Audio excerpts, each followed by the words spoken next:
Okay, in this video, I'm going to go over some really cool features that you can use in the Desmos graphing calculator that will help you to complete your math work and help you to have a better understanding of graphing. So first, in order to access the Desmos graphing calculator, you can go to desmos.com/calculator. Within the calculator, the first thing that pops up is this blank white box. This white box is your best friend. This is the tool you can use to graph any equation and any table, and I'll show you both. So I can graph an equation just like this. Okay, so here's my equation. Within the calculator, I might want to move around my graph. Maybe I want to know what happens when x equals 6. So I can move the graph and click and drag and see, and I can actually go and click the point and see what it equals, 6, 17. I also have the option to zoom out, and zoom in. One thing to pay attention to always is your scale. In this graph, I'm counting by ones. 1, 2, 3, 4, 5. If I zoom out again, now I'm counting by twos. That's okay, but if I'm looking in between here, I might want to know the value of when x is 3, I might have to zoom back in. Okay, and then I get a better idea right there. You can also change the color of the line by clicking and holding here. This changes the thickness of the line, and this changes if it's dashed or solid. For the most part, you're probably just going to use the solid line right now, but you can pick your favorite color for your lines. You can also change the what interval you're looking at on the x and y axis by clicking at this settings tool. This settings tool will allow you to kind of restrict the viewing range for your x-axis and for your y-axis. So let's say I'm working with a real-world problem. I might want to say, okay, I'm going to look from -1 to 10. You might be wondering why I didn't do 0. Well, I want to see the intercept itself. If I do 0, it kind of hides the axis for you. And let's do the same thing here, -1 to 10. Okay. I can also label these axes. So I can label this the x-axis. I can call it whatever if it's a real-world problem. I can name it whatever the problem's about. And I can still click and drag to where I want to be. And so right now you see this is going by 1/2. I'd rather go by ones. For me, that's a lot easier to view. But it depends on the problem you're doing. Now, you also have the ability to add a table. So I'm going to click here. I'm going to add a table. Well, I can convert that to a table. And now I took that line, I clicked here, and I converted that line to a table. And then you can also have this show not as a line, but as points. You can also just add a table in. So you click the plus sign, click add a table, and now I can do, okay, 0, 1, 2, 3, and maybe I want to plot these points. Now I have two tables, and I can even look at them and compare. Well, this one's that they're both have a y-intercept at 0, 5. I hold this down. If I want the points to connect, I can go like that, and my points will connect. I can also turn the drag feature, and this will actually drag and change the value within the table itself. Okay.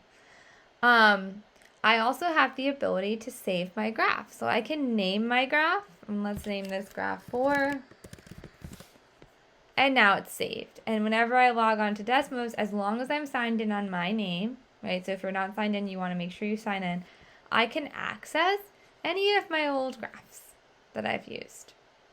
Okay? Now, I'm also going to show you another really cool feature. So I'm going to get rid of this. So, before I show you one more, I want to show you one more thing actually first. So I can also show you this tool, this calculator has the different functions that you might use, such as absolute value. If I wanted to graph an absolute value function, there we have it. Okay. Now, it also has the squared term. You can do an exponential function, etc. Now I'm going to show you another tool. So let's type in y equals mx plus b. That's the formula for the equation of a line. Now I can add sliders, an m slider and a b slider. When I add these sliders in, it's going to make it so that I'm able to move and translate the graph up and down or change the steepness of the slope. So if I wanted to shift the graph up from, right now b equals 1, so it's like 1x plus 1. Let's say I want to shift this to 4.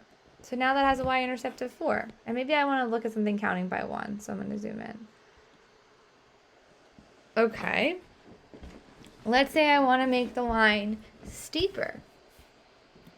I can go up, I can make it a negative steepness. Sorry, I can make it a negative slope, positive slope. I can make it really, really steep or less steep. So these sliders are really great because it allows you to kind of be like, well, what happens when I change the slope? What happens when I change the y-intercept? And then I'm going to just press play here. And it's going to show you. As the y-intercept gets bigger, it shifts up, and if it gets smaller, it shifts down. What happens if I change the slope? As it gets bigger, it gets steeper, and then it flips all the way upside down when it gets to the negatives. So it kind of does this crazy cool dance. And you can also type these in manually. So let's say I want my my slider to only go from negative 20 to 20. Oops. Now my slider is going to go a lot steeper, and that's going to give me more insight. So this is a cool tool you have access to that's going to help with your understanding of slope, y-intercept, and you can use it for quadratic functions as well. So if we saw a standard form of a quadratic function, and we add sliders in, well, now we can see what happens when I change b, right? So this is really going to be helpful for you to understand how do these terms coefficients affect the graph of the function. Okay, so hopefully this gave you some useful tools that you can use when using the graphing calculator. You can also add an image if you wanted. This is kind of really cool. So if you click image, this is just a screenshot I did earlier. But anyways, you could put any image in the background, and then you can also delete it. So you can have a graph, something in the background, and then you can create a graph on top of it, which is pretty cool. Okay. And so, again, hopefully this gave you some great useful tools you can use when using the Desmos graphing calculator. It's something that you should have as a resource every time you're doing math, because it will support you in your understanding of functions and graphs.